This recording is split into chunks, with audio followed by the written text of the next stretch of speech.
Anyway, let's begin.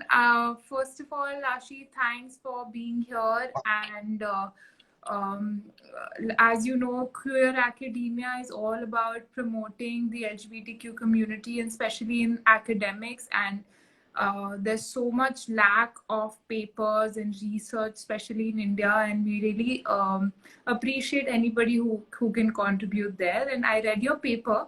I think it was lovely. But before we get into that, can you tell us a little bit about yourself? Yeah, okay. So my name is Aashi and I'm 18 years old and I'm a first year student of English honors at Christ University, Bangalore. And my hobbies include reading, writing, and painting. And yeah, that's pretty much it all about me. That's nice. And how did you feel inspired to write this paper to begin with? And what really got you thinking about this topic? Yeah, so I've always been passionate about working for the community, for the upliftment of the community, especially in the country.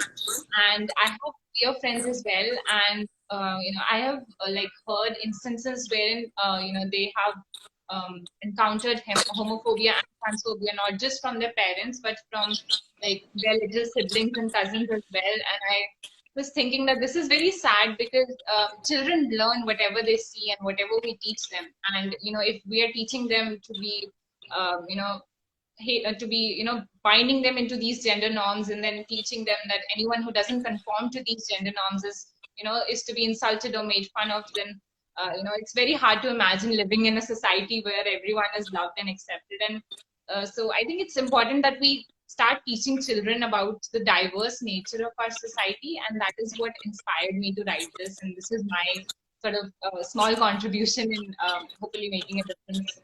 Yeah, that's lovely, Ashi. So you talked about gender norms. Can you tell me a little bit about what these gender norms are for our country and especially for our age group? And in school, what was Yeah. some kind So of gender stereotyping you faced? yeah. So in our country, there's like this whole stereotype wherein women are considered to be less than men, and that is like a very like I find it very strange that we consider women to be less than men, and then there's this whole idea even in textbooks when we see that women are represented more as household workers rather than, and men are represented as earners of the family. And then there's this whole thing about clothing and appearance wherein girls are said to be where they are supposed to be wearing makeup and they're supposed to wear dresses, and for guys it's like they have to be hyper masculine. Basically they cannot cry, they cannot show their emotions, and all of this is very bad for mental health of both, like of all the genders basically, because it's restricting us from expressing ourselves.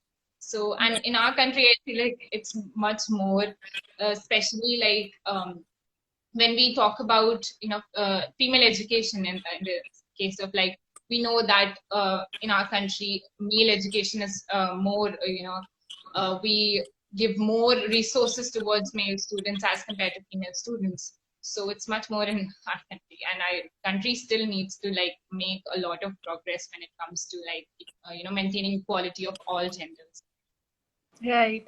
And so this has been a recent development where people have sort of become enlightened about the different genders and just the discourse on gender and equality. So, what was it like for you growing up, or what was school like for you? What was the climate there?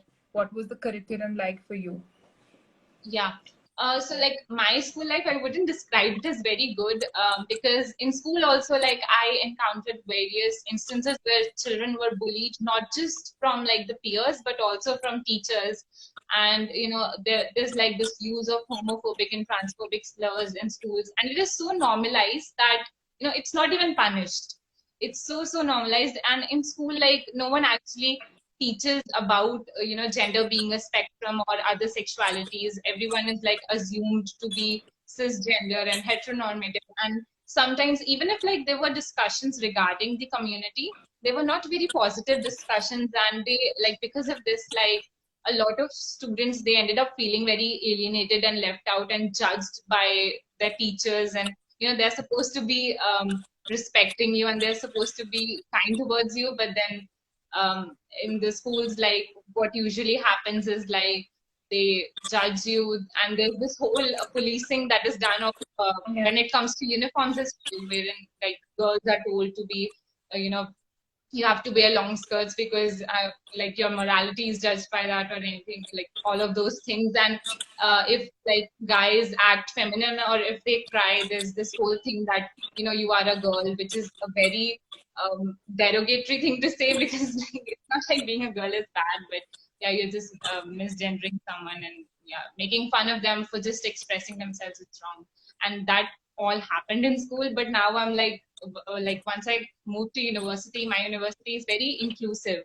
So we even have a gender studies forum, which I'm a part of. So yeah, here like there's no homophobia or transphobia. It's like more inclusivity, and yeah, that's good.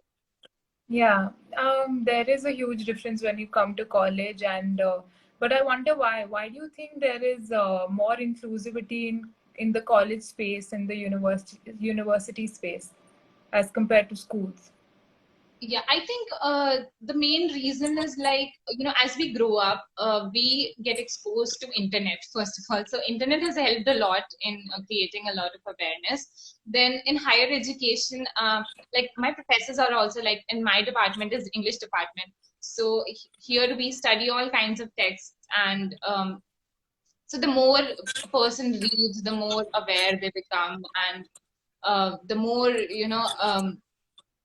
open then people become of talking about gender and sexuality. But in the case of schools, like textbooks, as I said before, that textbooks itself, like they only feature heterosexual couples and cisgendered people. So that's another reason why we don't have positive conversations about the community in schools. Right. So yeah, but there's always a difference across colleges. And what makes your college particularly more aware about these issues? Do they hold seminars, or is there a specific training that happens to all students in general, or I mean, is there any kind of curriculum or discourse ongoing?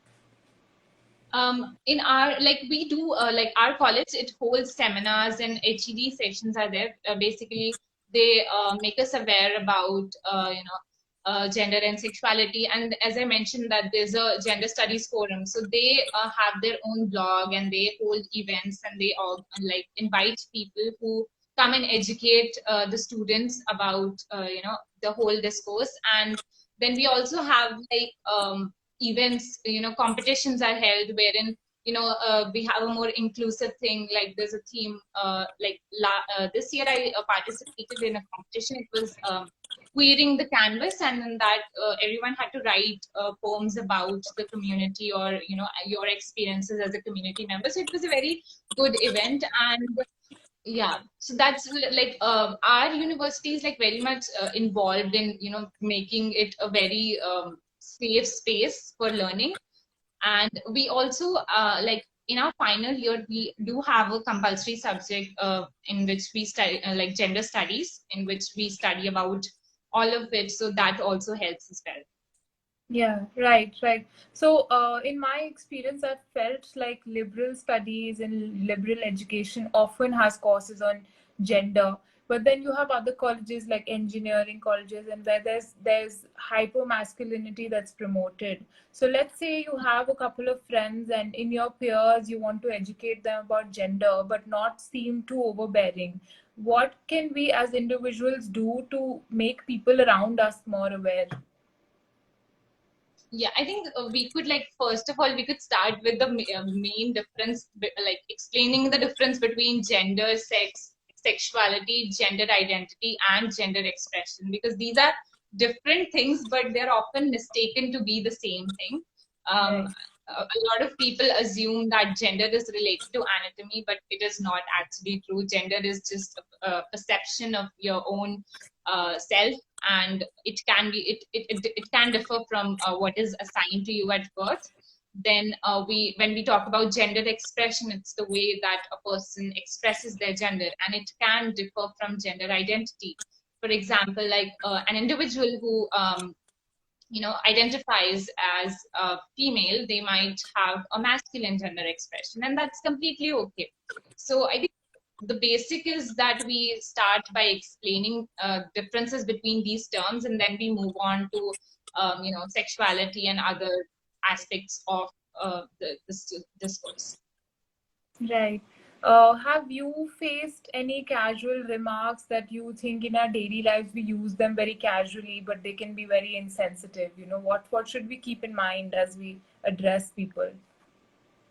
Yeah, I think the first and foremost thing that we should do is like ask people their pronouns, because a lot of people like misgender others, and there's this very common thing that we do, whereas that good evening, or good evening, ladies and gentlemen, which when we think about it, it's just very exclusive, and it's just talking about two genders, but what about the other? What about non-binary individuals as well? So I think there's a need to adopt gender neutral terms, and we need to popularize pronouns they, them, their, and as well as other neo pronouns as well. And yeah, just this is a very little thing. When you ask someone their pronoun, it's a very simple thing, and it's Yeah. not much of a deal, but I think like most people don't do that, but we should do that. And yeah, that's something that I've seen people misgendering others, and yeah, it really is insensitive, and I really don't like it. Yeah, that's true. Do you also see that in the media, maybe, or what are some of the people in the media that you follow, or who do you read about? I mean, who inspires you? I'm trying to find out what are the right influences for us to look into in popular culture. Yeah, in popular culture, like when we look at Western media, they're progressing, but when we look at our own country, still the representation that of LGBTQ community, it's still not like good at all. Like, but when we look at Western media, there's a lot of books and there's a lot of shows that talk about this whole entire discourse in a very good manner. So I think one of the shows is like Love Victor. It's a very, I don't know if it's popular, but I've seen it, and it's very inclusive, and it's not just not only portrays those white gay characters, but it also portrays like racial diversity as well. So I think that's something that and other than that, like I usually read young adult fiction books, so they have all kinds of representation. Even like recently I read a book, it had a asexual and aromantic character, and it was titled Loveless by Alice Oseman. So yeah, that's something that you Yeah. asexual representation in Indian media, but it's something that is there in Western media. Yeah. Actually, in fact, in India, I think like for me, I'm a reader, so I usually learn stories. right. I I think there's a guess you're bit of a lag, lagging. so just bear with me if I cut you off. Yeah. Yeah. Well, so my question is, yeah, you're right about in India, especially, we may know gay and lesbian, but there's not at all any information about what does it mean to be aromantic or asexual. Can you explain that a little for people viewing us? Yeah, okay. So, asexual individual is an individual who does not experience sexual attraction to any gender. And they can be romantic, like they can experience romantic attraction, but they will not experience sexual attraction. Then aromantic is a person that who does not experience romantic attraction, but they may experience sexual attraction. So basically, this three or four kinds of attraction are there. There's platonic attraction, that is the attraction between friends. Then the second one is sensual attraction, which is related to senses. Romantic attraction is related to romance, and sexual attraction is entirely based on sexual activities or Right, that's very helpful. And so, how do you suppose we bring this into the curriculum? I mean, because these are very new terms that our society has not really learned from an academic point of view. So, what are your suggestions for our curriculum? How do we make it more inclusive? My suggestion is like I think inculcating queer inclusive stories right from primary level would be a good thing. Like if from like the beginning they are taught about these things, as they grow up, they'll grow up to become more accepting and respecting individuals. And even the LGBTQ individuals, they will find themselves in those stories, and they'll feel more they won't have to struggle with their identity, which a lot of LGBTQ individuals do struggle a lot because of the homophobia and transphobia that exists. I think that would go away if they find themselves in their textbooks in something that they're reading. And if schools, they actually make an effort to create an environment that is safe and that is free from judgment, I think that is something that would help a lot. But how do you ensure a safe space? So let's say even amongst a group of your own friends, how do you make sure that you convey to someone who's probably struggling with their identity that you are somebody they can talk to? Or how do you make sure the space is safe? How do you communicate that? I think um, I'd say that like I would be open about, like I'll be like I think we need to start conversations about the community first of all. A lot of Yeah. like we avoid these conversations, even parents or teachers. Teachers also, they avoid these conversations.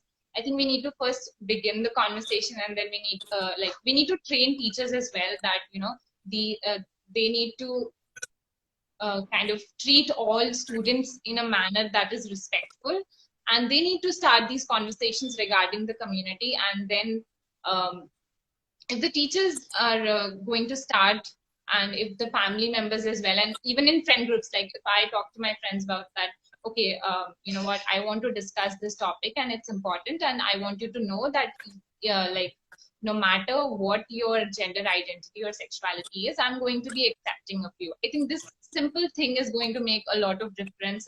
And even if like the person does not even have to come out to feel like, okay, fine, at least this person, this friend of mine does accept and does understand, and does not is not like what is portrayed in the media, or what majority of the people think. Yeah, true, right. I feel perhaps even if you yourself are somebody who can stand up to norms and be who you are, whether it means wearing something that is not fashionable but you like, I think that also conveys a sense of someone who's inclusive, of themselves also to begin with. Have growing up, teenagers, what has your struggle been in finding yourself? Do you feel like you have an understanding of who you are, and what is your relationship with yourself? um like growing up, at first I used to like very much struggle. I used to be like, oh, I have to act a certain way so that people don't judge me. But in the past few years, like now I'm 18 right now, so like ever since I turned 16, I was like tired of people pleasing, and I was like, I'm going to be myself, and I don't care if actually. So yeah, at first I did struggle, but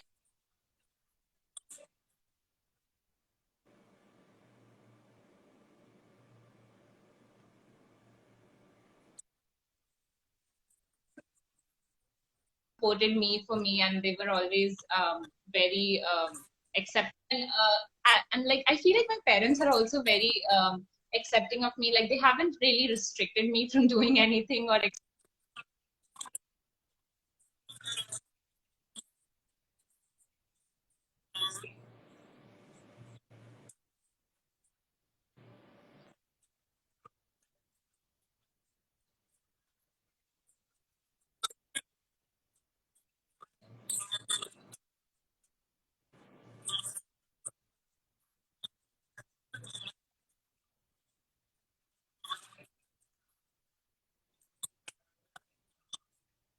Right, exactly.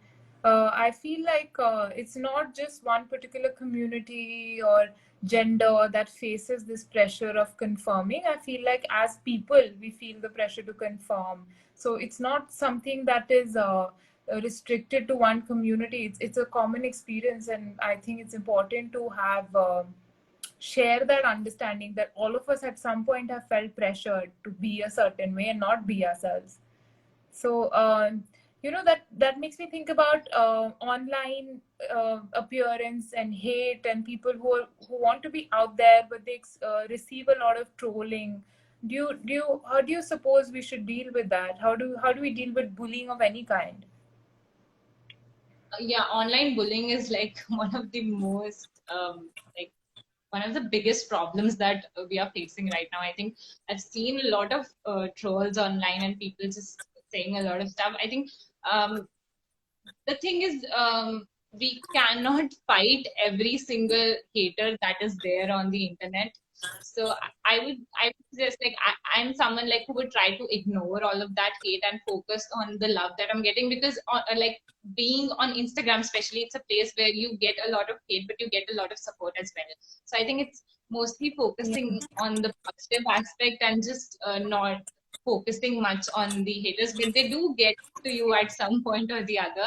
So I think it's important to sort of take a break and then like reflect and just accept the fact that your perception of yourself is what matters, rather than someone else who does not even know you, who lives in some other part of the world and is probably just insecure about their own self, and that's why they're projecting their insecurities on you. So it's basically like you have to be you have to be at peace with your own self.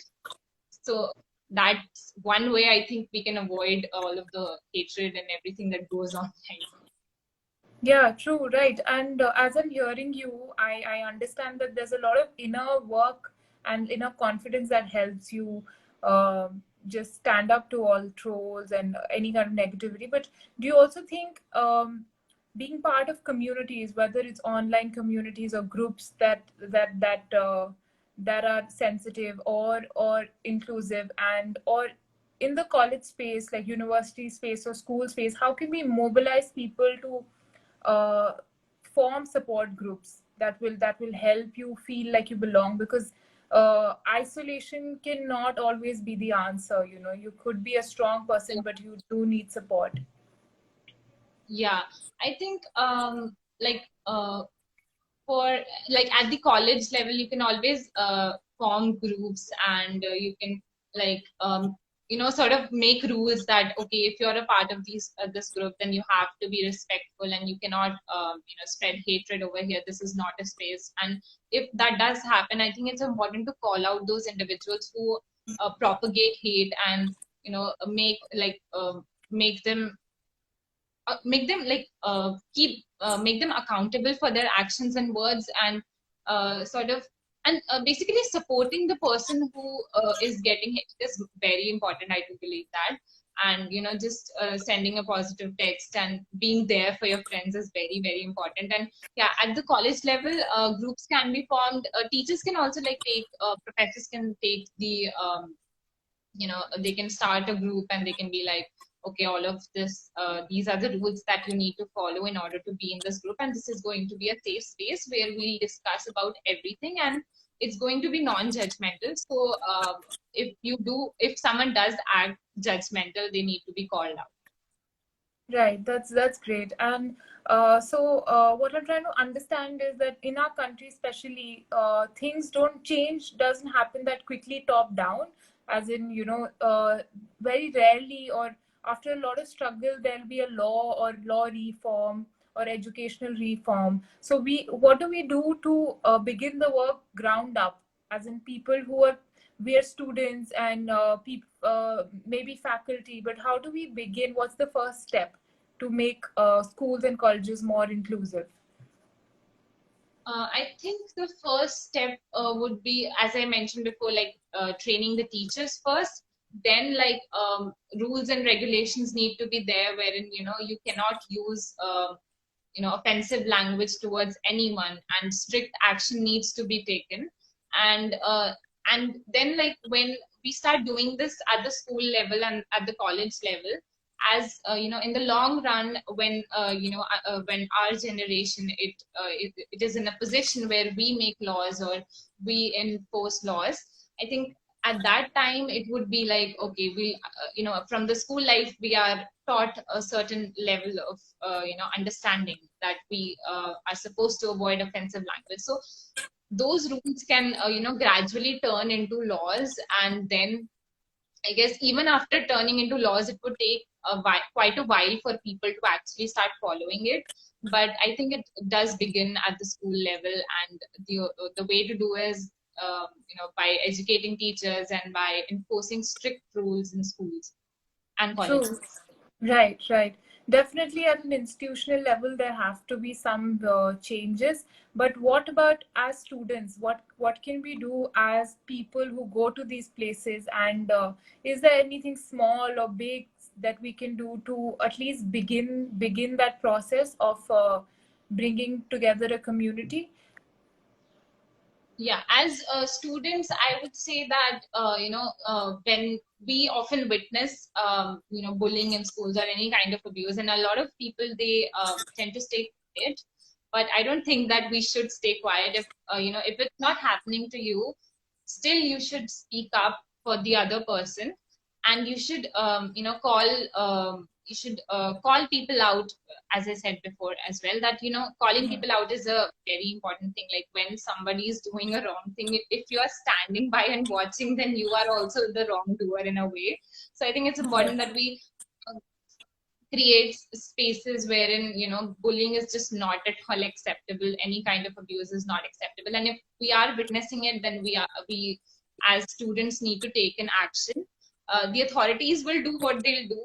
They have a long process, but in that moment we need to be supportive of the person who's experiencing any of Yeah, right. Perhaps like when you're alone and you're faced with a situation where people are going to hurt you, and even if one person speaks up, so little as speaks up for you, it really creates a sense of reassurance for the person, and maybe they can yeah. fight the fight alone, but even that one voice will make you feel like you have belief in the world again, in the goodness of people. So like you said, it's great, it's important to not be bystanders. But I also feel like even though we can be young individuals with, maybe we're not the president of the country yet, so we can't create laws or things like that, but we are given certain positions of power even as an elder sibling in the house.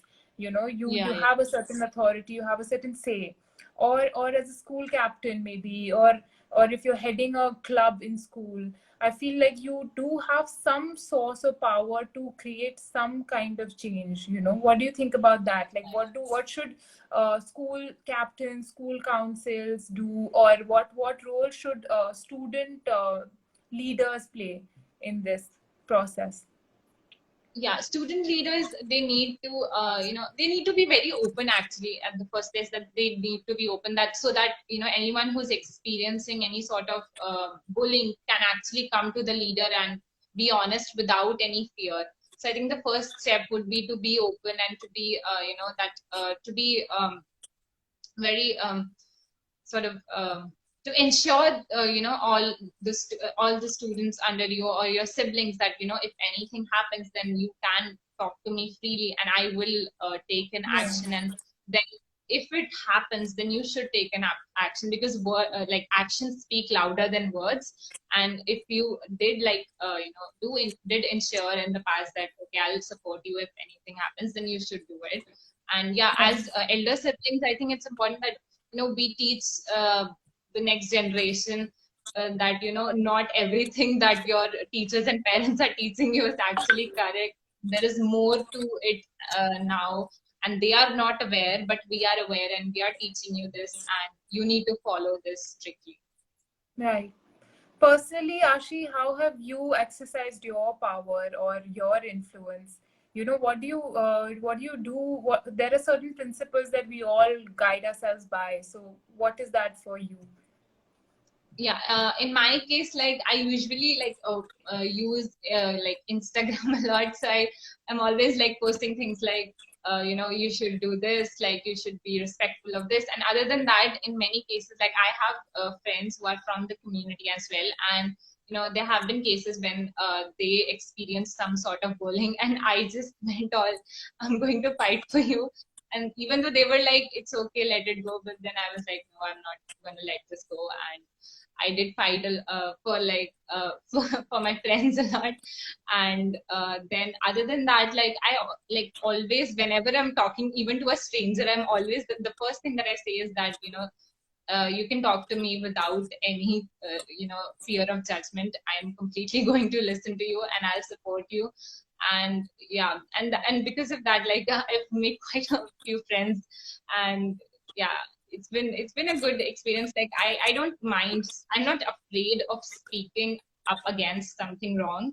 A lot of people, they're afraid of it, but I'm not afraid of it. I'm not afraid of fighting for the right thing. Yeah. Why do you think people are afraid to come forward? I think they just they're afraid because they feel that they have to fit into usually what happens is like they want to be popular, they want to be liked by people, and someone who fights or someone who speaks for the right thing, they're not actually liked by many people. So that's one thing. And there's also like sort of this fear that they might get harmed if they speak up for someone else. They might experience some kind of abuse that they cannot put up with. But yeah, so everyone has their own reasons, but I think as individuals we need to like get over that fear and create a society together that is more accepting and respectful. Yeah, I feel, you talked about having friends from the community and feeling protective of them and standing up for them. And I feel like we stand in a time where there's being a generational change, and sometimes we don't have our parents back us up as people from the community, and people who don't support us coming out. Even sometimes you would come across teachers who are not as sensitive. So do you think as friends that onus is on us, that we can play an important role here, because Yes, yes, support yes. needs to come Like, from somewhere? yeah, friends, I think friends like can provide a lot of support because first of all they're of the same age group, so they understand the Yeah. kind of problems that we Hmm. face, and they understand better than family in many cases. Definitely. There's like a lot of difference between when our parents grew up and when the kind of like world that we are growing up in. And so yeah, friends do play an important support system, like in keeping in keeping a person going, and just ensuring that their mental health and physical health remains okay. Right, definitely. And do you think there should be possibly some training that can happen for parents, for school students, some kind of combined seminar where the teachers, parents, students are all part of some kind of discourse? Yeah, sure. Like parents need to be educated about the changes, about how mental health is impacted with simple words that they might use, some slurs that they might use, and how their children might get affected for it. So teachers, parents, and like students, they all need to work together to create a safe learning environment, a safe space wherein everyone is able to express themselves without any fear. Yeah, definitely. And I myself, having grown up in the 90s and 2000s, there was a time where we were not aware, and then the awareness happened. What was that like for you? When did you become aware of social issues? And do you have a story that you can tell? Like it started like in around like when I was in 10th grade. I was 15 years old at that time. I sort of like started paying attention, that was the time when there was a rise of Instagram basically. So I on Instagram, like I follow a lot of Western artists as well. So like a lot of Western artists, they spoke up about issues that are there in the society, and because of that, I became aware. And now I am in a course in English honors wherein we are always like told to look at the world with a critical eye. And we're always, discussing, even in classroom discussions, we are discussing the social issues that, that need to be addressed. And they're always teaching us about ways in which we, don't even realize that we are being prejudiced and we are being, insensitive. But I think that also helped. But most of my like education and like awareness about the social issues has been like, first social media, and secondly with my friends who share the personal experiences with me. So yeah. That's great, right? I also feel like, maybe schools are so traditional, and you can't really expect so much change at once. So can we use online spaces educatively? Do you think we can use Instagram to talk about issues, and how do we do that? Yeah, I think Instagram is a great platform. Like we have seen in the previous year, there has been a lot of rise of content creators. So these content creators, they have a lot of following. So they can use all of that power that they have over so many millions of people, and they can use it to raise social issues, and they can talk about, how to be more respectful. And there's this whole fan following that has occurred. So basically what the influences that people follow on Instagram, whatever they say, it will have some impact on people. And it will hopefully, if they start using the platforms for good, then it's really really going to bring a change. Yeah, right. And I feel like online platforms kind of give you the key to change as well, to an extent. So there is always a little bit that you yourself can do to further the cause. And you said something about how the way our courses were, how our subjects were, they kind of developed our view in a certain way. And can you give us some examples from what you studied that was maybe insensitive, or that made you look at the world in a certain way? Yeah, I think the exam, like just the other day I was reading an article in which there was a class third ICSE textbook, and then like it was about how gender is represented in textbooks. So and ICSE is said to be more progressive than CBSE, but in that textbook it was reported that women, they were portrayed as household workers, and men, they were portrayed as being in progressive jobs. And then there was a survey done in 2020. There was a analysis done of NCRT books of class 5th to 7th, I guess, yes. And in that it was found that most of those textbooks, they portray women in either as teachers, or as household workers, or doing jobs, and like in case of men, they are portrayed as earners of the family, and they are portrayed as doctors and engineers and all these things. And all of this sort of propagates this idea in young children's minds that okay, this is how gender works. And they start to associate occupations with gender. They start to, and all of this leads to them believing that there's one gender that is superior, and then there's one gender that is inferior, and other genders, they fail to see other genders because they're just not represented. They are not there in their textbooks, and anything that is not there in their textbooks, uh, even for that, like they don't have reliable sources to learn about things that are not in the textbooks. So even if like we go online, there's always like a lot of opinions being thrown at you. And at that age, when children are when we talk, suppose we talk about 10 to 13 years old, they don't know what actually is right and what actually is wrong. So they'll be confused and what's not there in their textbooks, and they can't even ask their teachers, because teachers are also unwilling to have conversations, progressive conversations in classrooms. They are mostly focused on teaching whatever is there in the textbook.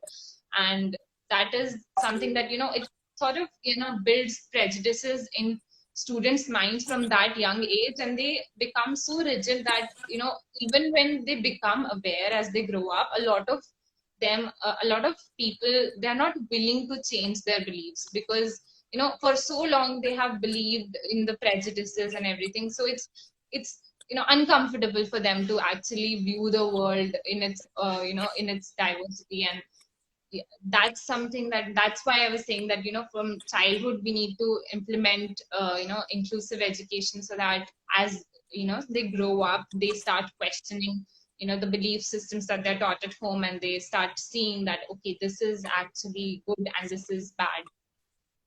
That's true. That's very true. As a woman, women also face a lot of sexism. And, I want to know what your journey has been like. Have you ever felt alienated for any reason? And what is your relationship with the outside world? Like as a woman, like I would say that one thing that really really bothers me is, like, ever since I was a child, I've been hearing this thing like, okay, when you grow up you're gonna have to get married, so you have to learn how to do chores and all of this thing.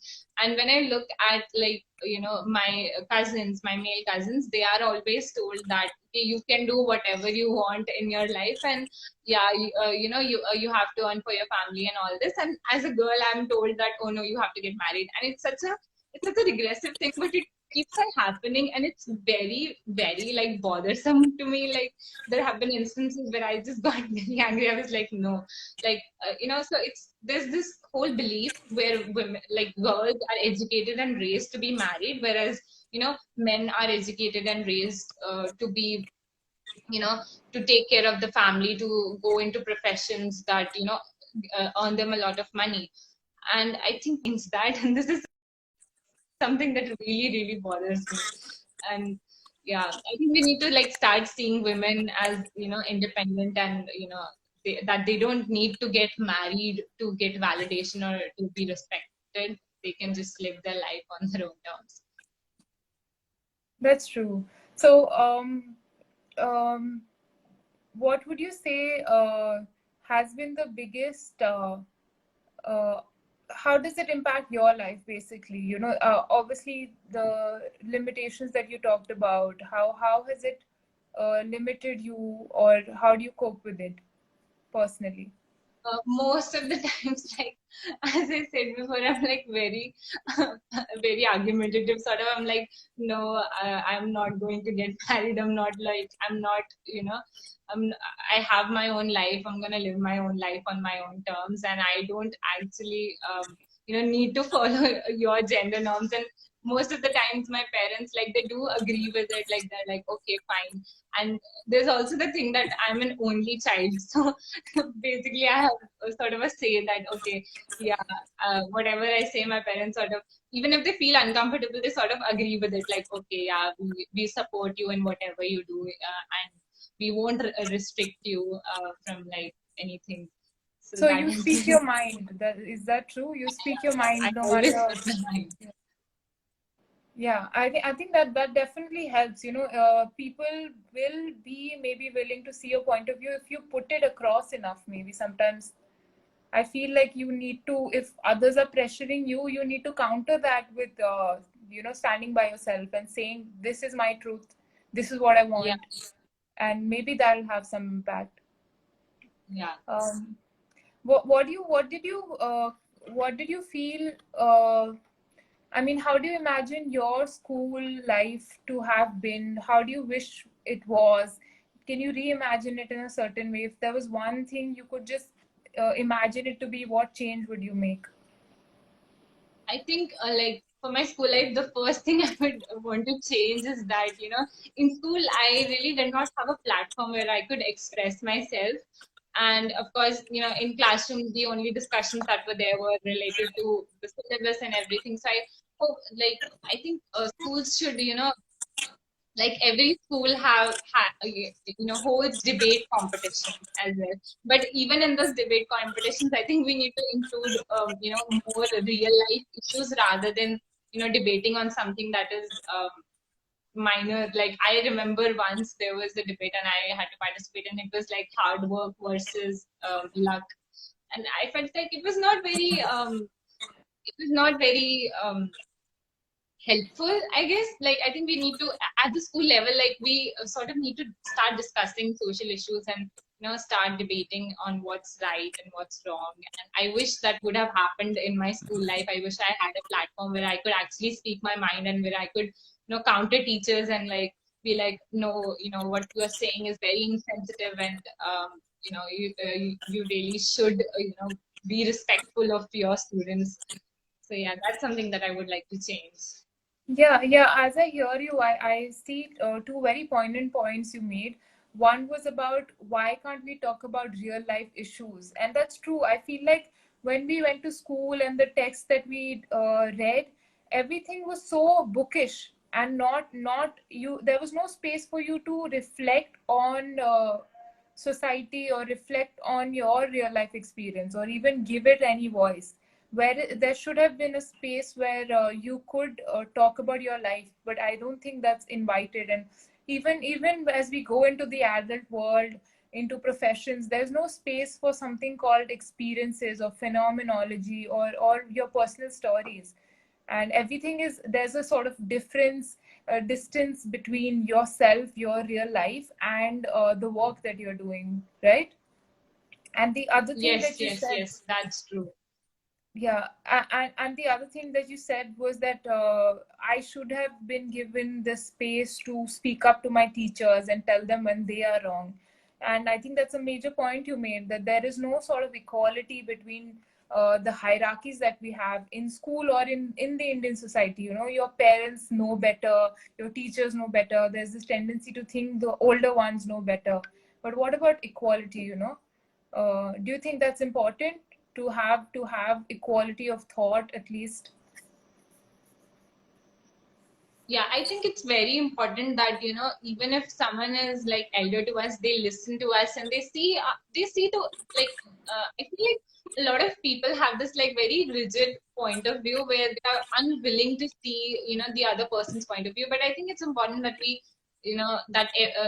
see things from a different perspective, because seeing things from a different perspective makes a person learn a lot.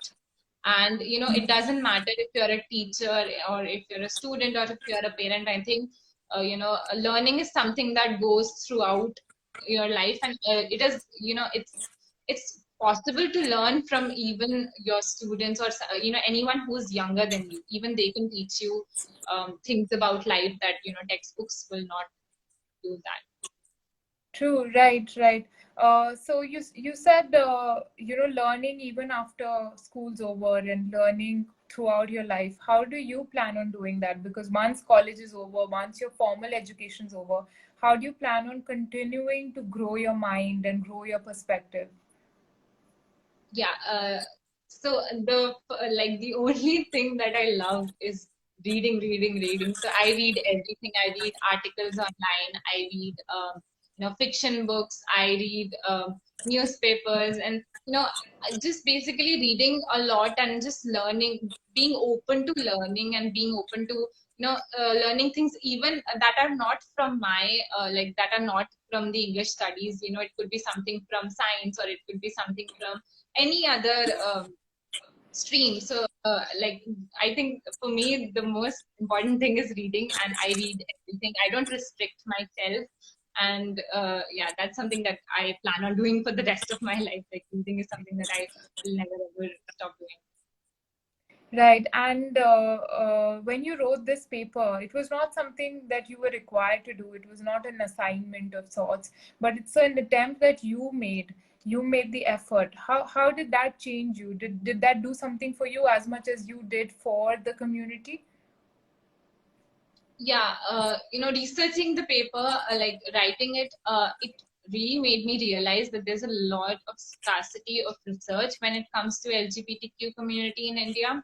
And then it sort of opened my eyes to how even after the ruling that was given on 6 September 2018, where gay sex was decriminalized.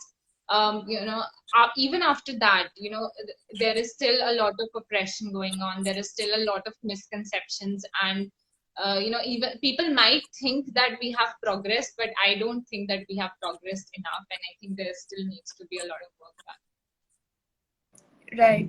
And how do you suppose anyone, like any one of us listening today, feels inspired to write something? What should be the process? Can you walk us through how you indulged in a topic that is not related to your life particularly? You don't. How do you go into it? You know, and how do you do it uh, sensitively? I think like doing a lot of research online and just at the end of the day, it's all about reading for me. So like doing a lot of research online and then, making sure that, the places that you're reading from are actually like, Credible. giving you the right information, and then like reading what's actually happening recently, not something that happened years ago, but in the recent years, what's been going on. And then after reading that, you'll get a better understanding of what the situation is, and then you can write about it, and then talk about it with your family, with your friends, with your colleagues, and yeah, like make a step into. Yeah. So,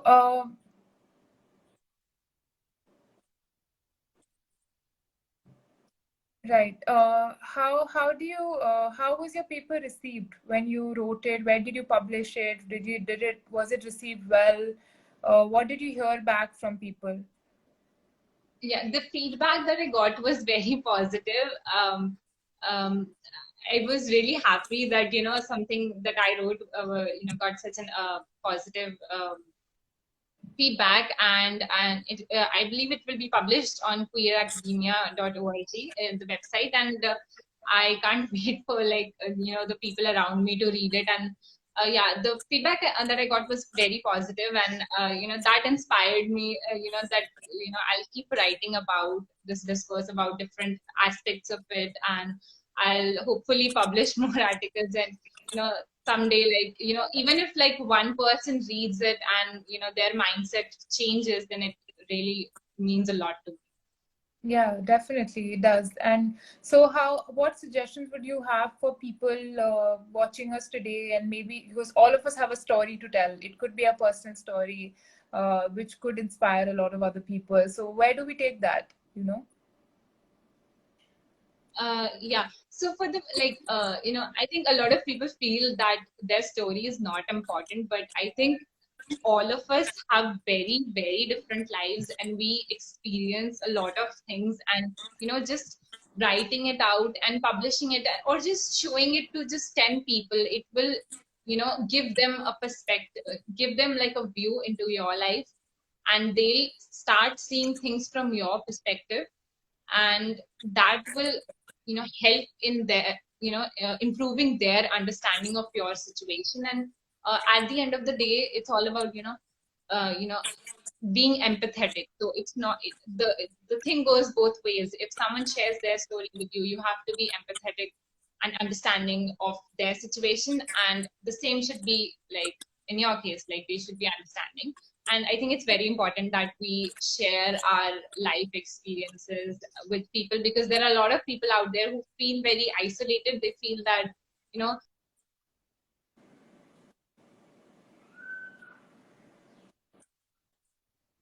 actually is not true. So when suppose I talk about my story, about my life story, everything that I had to go through, and someone might read it and they might feel seen and heard, and accepted. So I think that's like very important, that we keep writing and we keep telling our stories.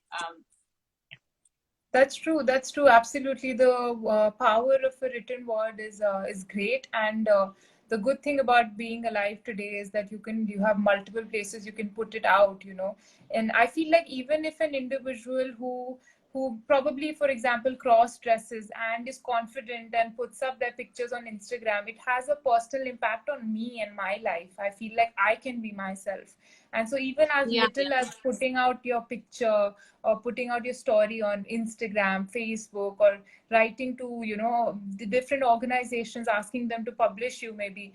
And I think that's what we can do as individuals to create a safe space, like you said in the beginning. yeah, And it I think does. every little word, every little effort counts. Yeah, yeah, true. True. So it's been lovely talking to you. But before we close, I want to know if anybody has any questions they would want me to ask Aashi, can put it down in the comment section below. And while you do that, my last question to Aashi is that what do you picture the world to be in the next 10, 20 years maybe? And what are your plans for your life and for the world?